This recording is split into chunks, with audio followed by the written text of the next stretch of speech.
So if you do get a passing score, you'll get a certificate from USDA.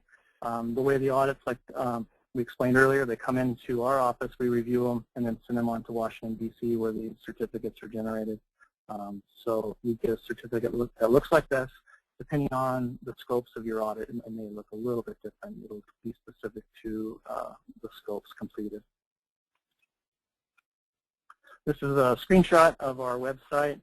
At the center of the website, you can see the listed audit standards, the checklist for the audit that's being requested. It's a good idea, and it's highly recommended that the auditee, if you would get a copy of the standard and checklist, review them prior to the audit. That will help you be prepared for the audit.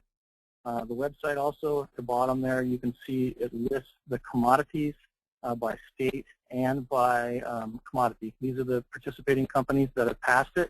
So if you were to click on one of those two, it would open up a PDF and basically show companies that have completed our audit and have got a passing score. From this screenshot, you can see that there are tomato audits shown there, as well as the scopes. Right under August, there's a USDA GAP GHP audit, and that Adams Canyon Ranch got a farm review audit completed in August 30th, 2011. That was the date the audit was completed. We don't list companies that either completed or didn't, excuse me, let me repeat that. We don't list anyone in regards to the security portion.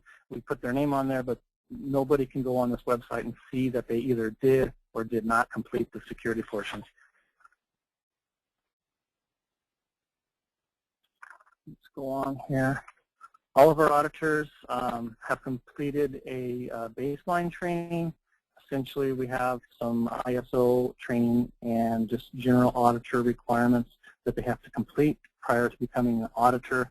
Then they also need to complete audit-specific training. That's to each of the audits.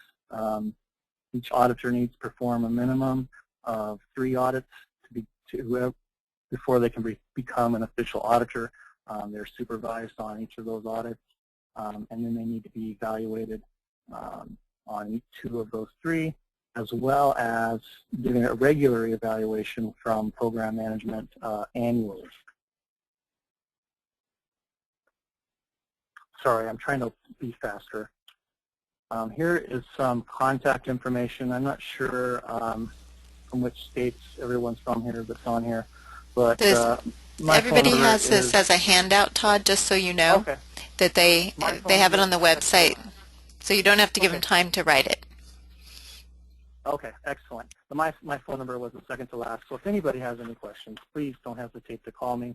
I work there with my partner, and if I'm not available, he's there too. So with that said, that's all I have. If anybody has any questions, I'd be happy to try to answer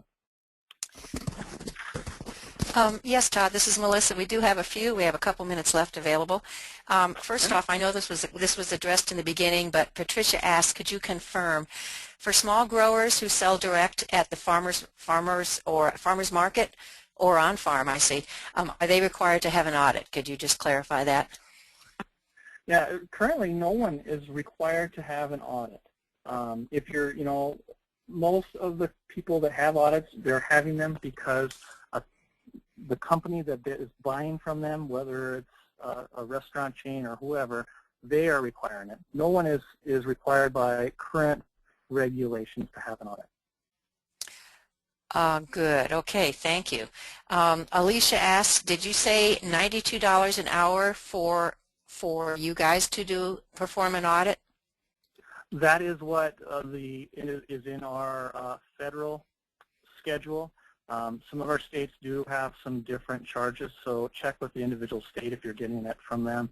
Generally, a lot of our audits take about, I'm going to say on average, about 4 hours, just to kind of give you an idea. But the individual state could give you a better answer. Okay, good. That's good info. One last question from John. He says he just peeked at the United Fresh website. Could you please restate the resource you mentioned, and are there equivalent resources?